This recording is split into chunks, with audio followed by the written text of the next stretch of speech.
Subscribe touch பண்ணுங்க. நமக்கு சமையல் இல்ல நல்லா இருக்கணும், சமையல் கம கம கம கமன்னு வாசமா இருக்கணும்னு என்ன முதல்ல கை மனம் வேணும். கைக்கு ஒரு மனம் இருக்கு. சும்மா போட்டோமா இங்கிட்டு வந்தோமான்னு இருக்கக்கூடாது, அங்கனே நின்று கிண்டிக்கினே இருக்கணும். அப்புறம் வீக்லி ஒன்ஸ் கருகப்பிலையும் கொத்தமல்லியும் ஓசியெல்லாம் வாங்கினா ருசி வராது. 2 ரூபாயா 5 ரூபாயா கொத்தமல்லி கட்டு கருவேப்பிலை எப்பவுமே நமக்கு என்ன பண்ணணும், பிளாஸ்டிக் கவர்ல போட்டு டெய்லி கவர் மாத்தணும். அது ரொம்ப டேஸ்டா இருக்கும். தண்டெல்லாம் நம்ம ரசத்துக்கு போடலாம், சூப்பிக்கு போடலாம். கொத்தமல்லி தலைய உடனே கழுவி வச்சிட்டோம்னா நம்ம அழுகி போயிடும்.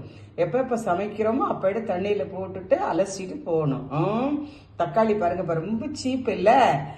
தக்காளி நல்லா குளன்னு நல்லா வேக போட்டு சமையல ருசி வேணா என்ன வேணும், பாசி பருப்புக்கு ரொம்ப டேஸ்ட் இருக்குல்ல. அந்த காலத்திலே ராமர் நடந்து போகையில என்ன பண்ணாரு, பாசி பருப்பை காட்டுல ஊற வச்சு அதோட விளையிற அந்த என்னென்ன விளையுமோ அந்த தானியங்களை போட்டு முளை கட்டி அதைத்தான் உப்பு போட்டு சாப்பிட்டுக்கிட்டே போனாங்க. பாசி பருப்பு பச்சரிசி எல்லாம் என்ன ஆச்சாரமானது, மடியானது, விரதத்துக்கு ஏற்றது.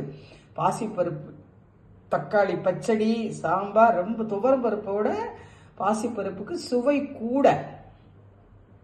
ஒரு உருளைக்கிழங்கு 1 2 குட்டி குட்டியான வயசான உருளைக்கிழங்குலாம் குழந்தைங்களுக்கு நிறைய கொடுக்கலாம்.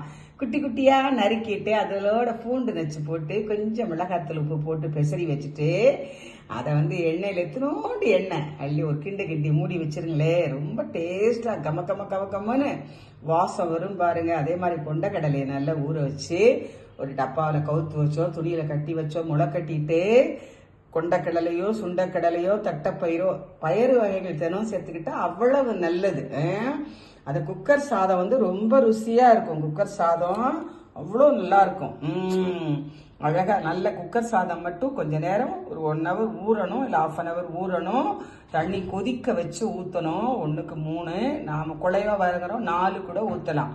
அதை தண்டு போட்டு பாருங்க, இத்தினோண்டு புளி கரைச்சு சூப்பரா தண்டு போட்ட கம கம கம பெப்பர் சீரகம் போட்ட ரசம் சூப்பரா இருக்கா. கல்யாண பொண்ணி ரைஸ். நம்ம என்னன்னாலும் அன்பு இருந்தா என்ன சாதனாலும் அன்போடு இருக்கணும். அன்பு இருக்கணும், கை மனம் இருக்கணும்.